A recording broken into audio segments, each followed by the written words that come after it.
Monsieur le secrétaire général du syndicat unique des travailleurs du Trésor, Monsieur le président du comité de pilotage, Mesdames, Messieurs les représentants des amicales sœurs, Mesdames, Messieurs, chers invités, j'éprouve un grand plaisir de participer à la cérémonie d'ouverture de l'Assemblée générale constitutive de l'amicale des agents de recouvrement et corps assimilés de la Direction générale de la comptabilité publique et du Trésor. La mise en place d'une amicale des agents de recouvrement de la Direction générale de la comptabilité publique et du Trésor va enrichir le paysage des organisations de personnel de la DGCPT et participe sans nul doute à l'élargissement du cadre de dialogue, de concertation, de camaraderie et de solidarité. Je ne doute nullement que votre amicale inscrira son action dans la collaboration avec la Direction générale en contribuant notamment à la réflexion stratégique et à la mise en œuvre de tous les grands chantiers de la DGCPT. Cette profonde conviction sur l'apport de votre amicale à la bonne marche de notre administration est fondée sur plusieurs raisons, dont l'engagement de vos membres, leurs qualités humaines et professionnelles qui en font la cheville ouvrière et opérationnelle dans l'exécution des missions dévolues à notre administration. Mesdames, Messieurs, je vous invite à vous approprier notre vision commune de faire de la DGCPT une administration moderne, performante au service du développement tel que décliné dans le plan de développement stratégique de l'administration du Trésor. À cet effet,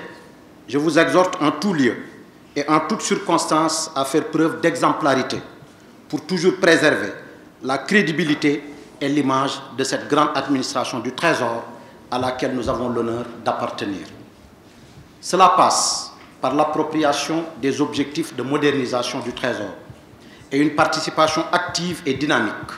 aux chantiers de réforme initiés,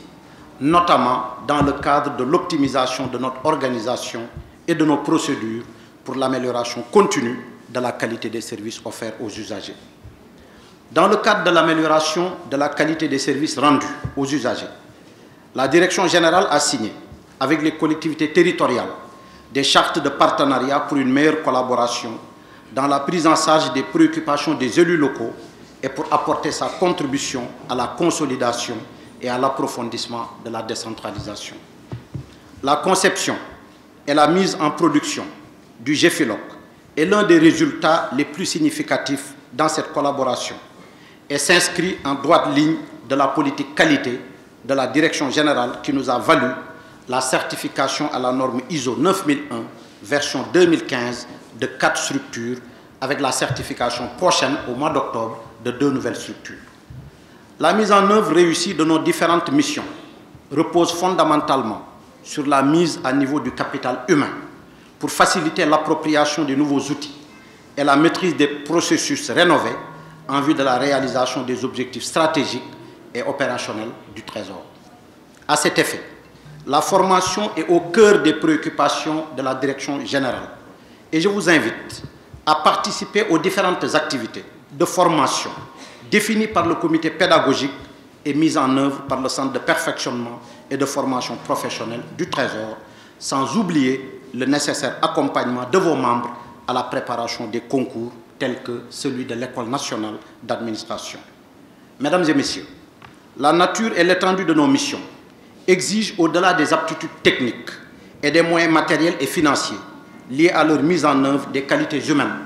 bien ancrées dans les valeurs de rigueur, d'intégrité et d'objectivité, ainsi que le respect scrupuleux des principes de bonne gouvernance et des règles d'éthique et de déontologie qui régissent l'exercice des missions du Trésor.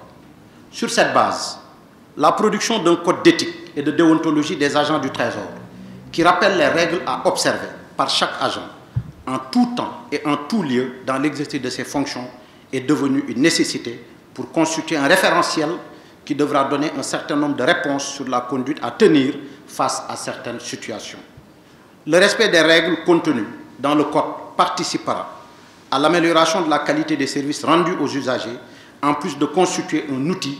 qui alignera la Direction générale de la comptabilité publique et du Trésor sur les meilleurs standards des administrations en charge des finances publiques. Je vous exhorte à vous approprier et à accompagner la vulgarisation et l'adhésion au code de la DGCPT qui s'inscrit en droite ligne du code d'éthique et de déontologie des agents de la fonction publique. Mesdames, Messieurs, la Direction générale reste soucieuse des conditions de travail de l'ensemble des personnels à l'échelle du territoire national et a initié à cet effet des travaux de reconstruction des perceptions de Podor, Matam, Kaffrine et de la trésorerie PRI régionale de Saint-Louis, doublé d'un important programme en cours de réhabilitation et d'équipement des postes comptables. C'est le lieu de rendre hommage, Mesdames, Messieurs, et d'exprimer ma profonde gratitude au ministre des Finances et du Budget, M. Abdoulaye Daouda Diallo, dont l'appui et le soutien ne nous a jamais fait défaut. Dans la prise en charge des besoins de la Direction générale de la comptabilité publique et du Trésor. Je lui souhaite plein succès dans ses nouvelles fonctions et exprime à travers ma voix les félicitations et l'engagement de l'ensemble des agents de la Direction générale de la comptabilité et du Trésor à accompagner le nouveau ministre des Finances et du Budget dans l'exercice de ses charges. Mesdames, Messieurs, l'élection d'un bureau suppose des choix à opérer. À ce propos, je voudrais recommander fortement de veiller à la préservation de la cohésion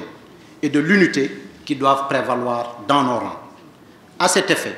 je vous exhorte à aller vers des consensus dans l'élection du bureau et faire prévaloir la primauté de l'unité, de la solidarité et de l'esprit de camaraderie qui devront constituer le socle de votre amicale. Je vous exprime à tous et à toutes ma totale disponibilité à accompagner pour la réussite de sa mission le bureau qui sera élu par votre Assemblée générale. Je vous remercie de votre aimable attention et souhaite plein succès à vos travaux.